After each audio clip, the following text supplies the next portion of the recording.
34 vite më parë, rinia e Shkodrës nuk do pajtohej me deformimin e vullnetit të tyre. Të vendosur për të qëndruar besnik parimeve të lirisë dhe demokracisë, rinia doli në shesh duke protestuar paqësisht.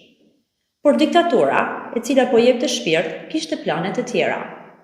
Me 2 prill 1991, nga plumat e diktaturës ranë dëshmor Arben Broci, Bujar Bishanaku, Nazmi Krezeu dhe Besnik Ceka, ndërsa qindra të tjerë u plagosën.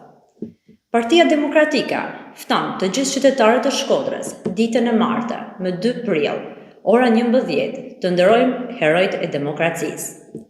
Në ceremoninë e organizuar, na nderën me pjesëmarrjen e tij lideri i Partisë Demokratike, profesor Dr. Sali Berisha.